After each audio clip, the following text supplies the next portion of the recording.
let's move on to basketball. to the NBA. They playing basketball. All right. Just a couple days ago from filming this, Stephen Curry broke the all-time three-point record, passing up Ray Allen in the MSG, Madison Square Garden. I like that they gave him a presentation as well, even Yeah, though. and they gave him a chance to pause the game, and he got to talk to, hug his family, hug Ray Allen, who showed up to the game. Reggie Miller was also there, so the other two guys who are 1, 2, and 3, right there on that list, all together. Stephen Curry broke Ray Allen's record in about less than 500 games. 500 games less, I think maybe even more. So, Travis wanted to ask this question. Who has a chance to break Steph's record? It's only one player. Who do you have? Only one player. I also got to give congratulations to Steph because you have to remember in the beginning of his years, Steph Curry was getting injured. Yeah, injury prone. He had really bad ankles because he was getting broken all the time. He's already been bad at defense, but I don't think that was the reason that his ankles were bad, but all right. But yeah, he's had bad ankles. So the only people that can do it are players that start off hot at the beginning of their careers. There's only one player that's done it, and that's Trey Young. Trey Young is the only person that has a chance because of the amount of threes that he shoots. And I feel like Trey Young could stay in the league for a long time. It was Vince Carter's on the list. He stayed in the league till he was like 41, 42. Vince Carter's like number 4, number 5 on the list. Trey Young is one of the only players that I feel like shoots the 3 at the beginning of his career already and has a chance to pass Stephen Curry if he stays in the league for a while. Okay, so I get what you're saying. Actually, I agree to your point that Trey Young does take a lot of threes, but he is not shooting threes at the level of what people are hyping him up. Trey Young has a 39% three-point percentage. That's not bad. It's not bad. But then I'm looking at these games right now. These last 3 games that he's had, let's say that. He shot a cool 55% from 3, which is awesome, actually. That's great. Then he shot 25%. Ooh. Then he shot 13%. Ooh. He's going to have sporadic games like that where he just is completely off. I don't see that from Curry. And the one thing we got to talk about Curry is his career's not done yet. No, he's still going. Curry has passed the record, and I would say probably has about 3 to maybe 4 more years at this level. Yeah. Then he'll start slowing down. But he has 4 more years at what is a supporting cast level, probably. And just a pure shooter. Right? Probably won't dribble anymore, but he'll be like a catch and shoot guy eventually. More likely. Exactly. So Curry right now is at 2,700 something. He's ahead by like 3 or 4, I would say. I gotta get this correct. But the reason why I have to say Trey Young, it's not because of he's better shooting than Curry. He doesn't even shoot on Curry's level at all. Okay, sorry. But Trey Young, I believe, because of how much he shoots, and Steph Curry wasn't even playing games, that's why I feel like he has. I'm gonna have to say no. I'm really gonna have to say no because Curry, 2,977 3-pointers.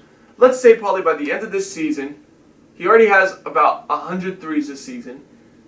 In his prime, which he is in still, he usually averages about 400 to 300 3-pointers a season. So let's say Steph Curry probably gets up to 3,200, at around there. He's got 3 to 4 more seasons of about 300 to 400 3-pointers in a season. So he'll be close to over 4,000 to, I say he's over 45,000 to 5,000 3-pointers by the end of his career. This is going to be one of those records that is Jerry Rice's receiving record, Emmitt Smith's rushing record.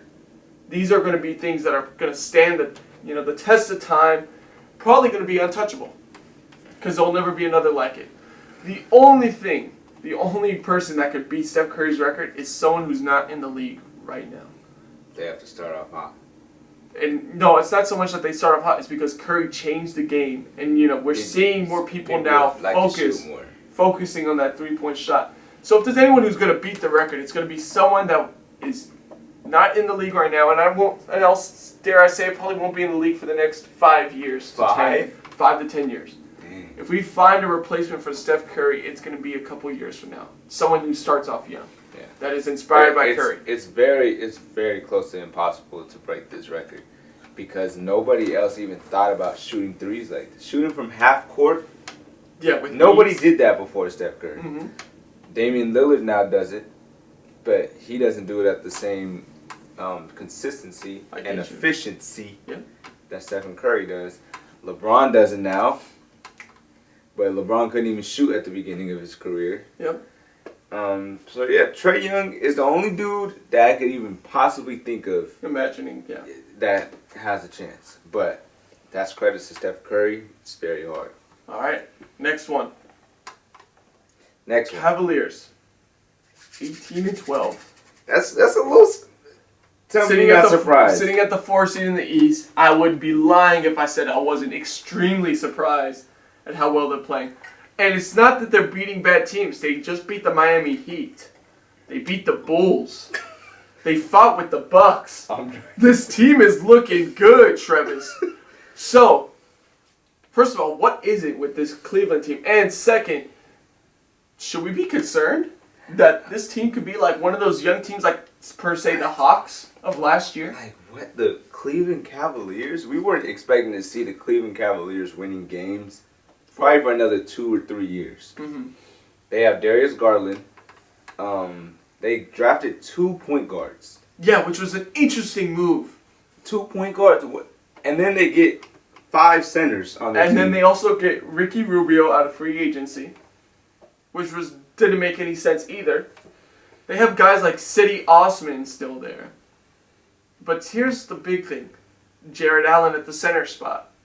They still have the veteran Kevin Love who can score 20 points in some games. And they do him in more of a supporting role off the bench. So obviously you got your veteran presence there. And then Garland is balling out. Yeah. They have a lot. The reason why the Cavs are having success is because their players are stepping up.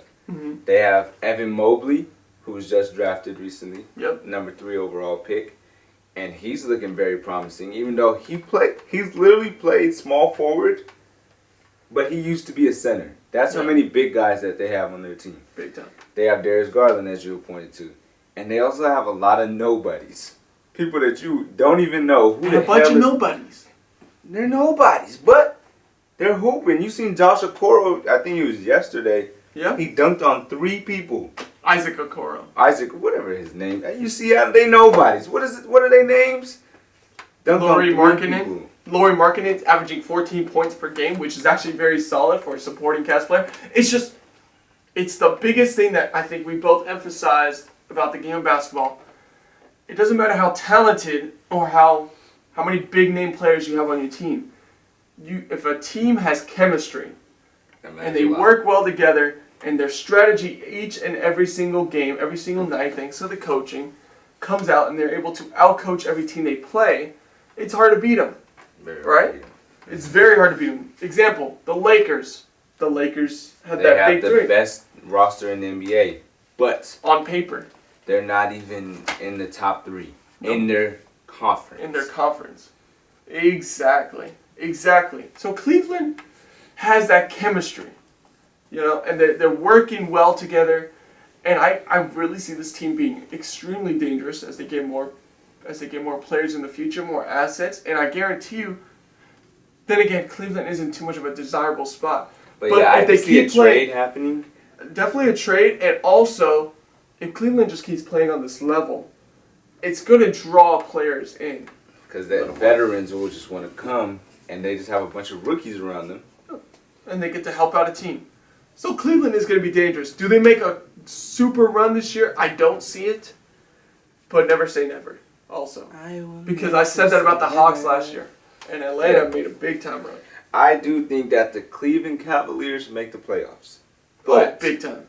But do they do anything in the playoffs? No, I think they get swept because they're so young. I don't care. They get swept? It depends on who they play, but they're so young. They're not ready for the playoffs. Okay. They're not ready for the playoffs. Okay. So maybe they win 1 or 2 games. They don't make it out the first round. Okay. Well, to finish off this episode, The Memphis Grizzlies do not have Ja Morant at the current moment. I don't know how long he's out. How long is he out? I do not know the official time, the timeline for how long he'll be out. But let's just say this: he's out, and the Grizzlies right now are 18-11. And they're on a 8-1 win streak, I believe. Without him. 8-1. They just beat the Trailblazers. They beat the 76ers. They beat the Rockets. They beat the Lakers. They lost to the Mavericks, but then they beat the Heat, the Mavericks, the Thunder. And this is without Ja Morant? It's very crazy. Now, obviously, they're not beating great teams. Well, The Heat are good. The 76ers, I believe they didn't have Joel Embiid that game. Mm-hmm. But the Grizzlies, man. Jaren Jackson, we've been talking about him. We've been needing to see more from Jaren Jackson. I need you to step it up, man. And, I mean, he's not carrying the offense. He's not carrying the team. But he's stepping up. Derek Brooks. Yep. He's been stepping up finally. Dylan Brooks, yeah. my apologies. Then you got Desmond Bane. Who the hell is that? Turns out to be a pretty good shooting guard who's doing his job. You have the veteran Steven Adams at the center spot. Yeah. And we know Steven Adams is a solid veteran. Here's the thing, and it's maybe the same situation with the Clippers when Kawhi Leonard left. And they're forced in a position where they have to step up. Yeah. And now because of that, they're playing at a much higher level. I think when Ja Morant comes back, it makes them even more scary because now they played at that high level and now they're just adding Ja Morant to it. Ja Morant is the basketball Lamar Jackson. Mm-hmm. They are the exact same. Basically, Ja Morant not playing. Think about it like Lamar Jackson. If Lamar Jackson didn't play and the Ravens are winning, that's why this is so crazy. Mm-hmm. Because Ja Morant scores 40 for his team. He has triple-doubles, double-doubles. And they've still lost some games. And they still lose. So the fact that people are having to step up, what I think this does for the Grizzlies is it allows them to all develop. Mm-hmm. And now it'll make them a little better. So when Ja Morant does come back, be on the lookout for the Grizzlies. Big time. I think that they might step up, and I think that they will make the playoffs. I think they will too. And I think they're actually starting to get a little more scary because if these young guys play at this level like this, and they have playoff experience. Remember that too. Mm-hmm. They got to the playoffs a year earlier than people probably expected for this team. Mm-hmm. So they have that playoff experience too. It's not like this is a young team going to go blindly into what a playoff environment's like. They faced the Utah Jazz, and they even beat them in a game. Mm-hmm. They didn't get swept. This team could be dangerous, especially with the way the supporting cast is playing, and if they keep playing at this level with Ja Morant, this can get interesting for the Memphis Grizzlies. They're great at offense. I've seen in one game, they scored 152 points. Oh, and they beat the Thunder. 152. They beat the Thunder with, I think that was the biggest. That was the biggest point differential in NBA history. I think it was 70? 70 points. I, at that point, wanted to petition to get OKC out of the league and send them straight to the G League. A different league, a different country. Anything. 70 points? 70 points. So that's when I really took notice of the Grizzlies. Like, wow.